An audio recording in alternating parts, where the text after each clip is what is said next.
Tu peux traîner avec des personnes, mais leur objectif, c'est d'éteindre ton étoile. Ça remonte à quelques jours. Je sillonnais la toile. Je suis tombé sur une vidéo qui m'a fait beaucoup de peine.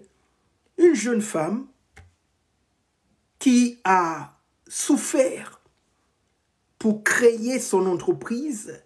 Elle est partie au Cameroun. Elle a mis tout en place. Elle a créé son salon de coiffure.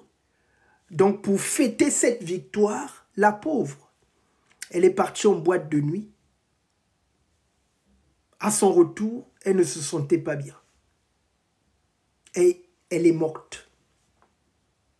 Elle est morte. Mais quand tu suis l'histoire, on sait que l'ennemi se trouve dans son entourage. Judas n'est pas loin. Judas n'est pas loin. Judas n'est jamais loin. Les ennemis de la destinée. La pauvre. Elle est en train de fêter l'ouverture de son salon de coiffure, mais les jaloux. Les gens remplis de méchanceté. Voilà, la pauvre, elle est morte. Elle est morte. Ça fait de la peine. Quand on vous demande de marcher dans les voies du Seigneur, vous ne voulez pas.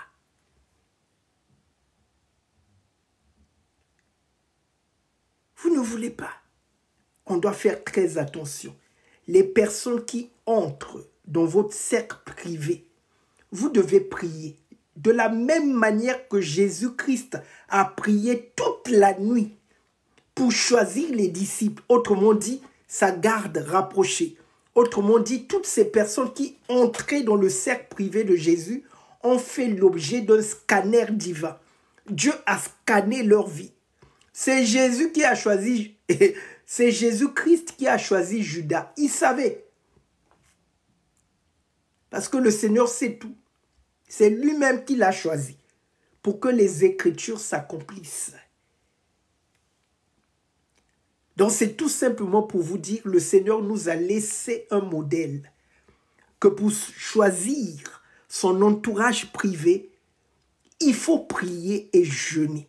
Demander la volonté du Saint-Esprit pour qu'il puisse faire entrer des personnes qui sont compatibles avec ta destinée, qui sont compatibles avec ce projet de paix et non de malheur pour te donner un avenir et de l'espérance que Dieu a façonné pour toi. Il y a toujours des Judas. Dalila n'est pas loin. Jézabel aussi n'est pas loin. Hérode n'est pas loin. Ce sont des tueurs de destinée.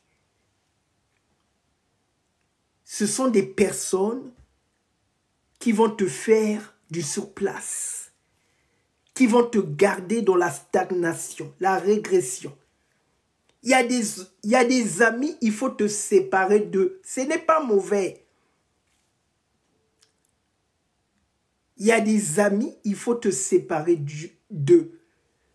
Dieu a séparé Abraham et Lot parce que Lot empêchait la bénédiction d'Abraham d'éclore.